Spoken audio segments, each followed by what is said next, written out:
Hello Internet, AdoptedMike here, and in this video I'm going to be going through my experience at PAX 2014.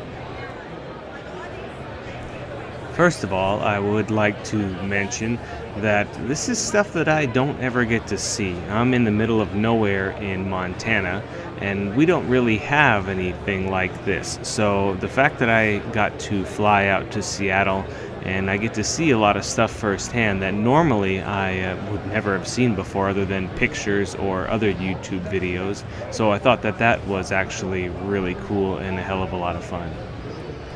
Over at the Corsair booth, I got to check out some of their cases on display, which I thought was pretty cool. I haven't seen a lot of them in person, so that was a lot of fun. And I got to mess around with some different gaming mice as well too, because a lot of them you really can't tell until you actually get to handle them. They had their DDR4 on display, and as well as this RGB keyboard, which the camera doesn't do it justice. Then over at the Tesoro booth, I got to check out some of their gaming peripheral line. I actually bought one of their keyboards while I was there, so I'll hopefully get that in the mail soon, and we'll be doing a review on that. Over at the Zotac booth, I checked out their little mini PCs like the Pico here, and which is a Z-Box, and then the original Z-Box. Actually isn't a horrible gamer, although it did run a little hot. You could feel the heat coming out from it. And then also I got to check out a 3D printer, and like I said before, I've never seen one of these, and that was pretty darn cool. The PC free play I checked out, it was actually kind of hard to find, but holy cow, there was a ton of PCs on hand. I mean, I couldn't believe it. I didn't get a count of them, but there had to have been 100. And most of them, or at least all of them, were running Steam, and then you could mess with it and play. They didn't have a lot of games, but particularly they were kind of older. Then over here we had the Intel LAN Fest that was going on. I didn't get to be a part of it. I did not bring my own computer, but that was kind of cool to watch. Then one of the neat things I checked out there was BenQ had their G-Sync monitor, and that made a huge difference. Here I have some footage of a guy playing this racing simulator, and the chair there actually moves and jostles him. That's pretty cool. We've got some gameplay footage here of some different games that I got to check out. And I got to play some of them, although the lines were very long, so I didn't play many.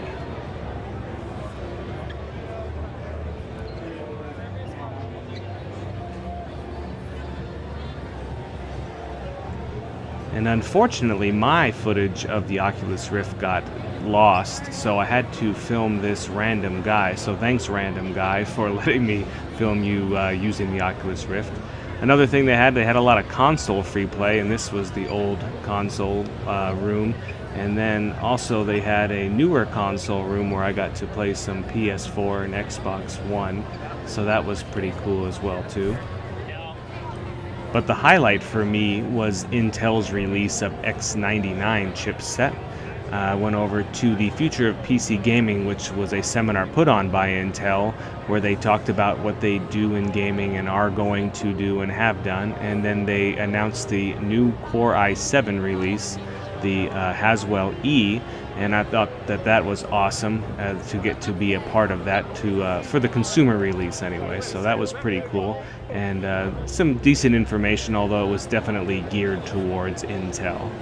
Speaking of Intel, I got to spend some time over at their booth, and they were showing off all of their new stuff. Some of it current, but a lot of it was new.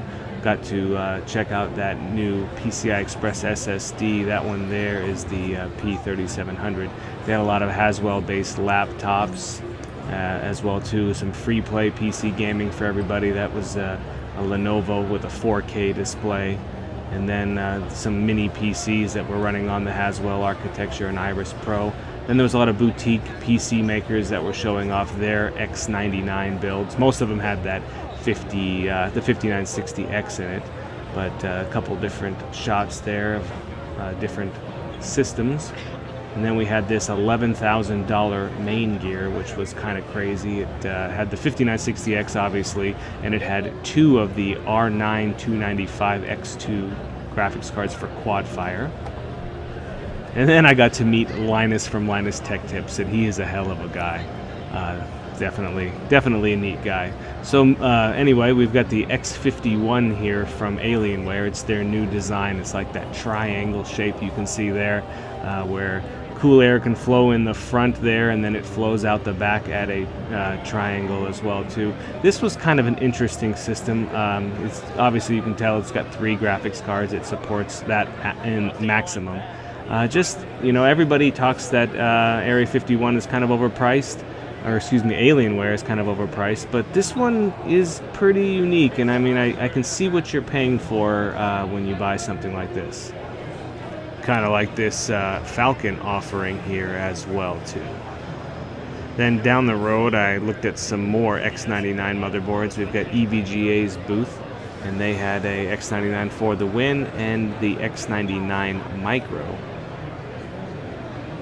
And then I went on down to MSI's booth and got a shot of their X99 lineup. And then headed over to Gigabyte, and they had a couple of offerings for X99 as well. So that wraps up my personal experience at PAX 2014. Like I said before, it was so damn cool. I had a hell of a time.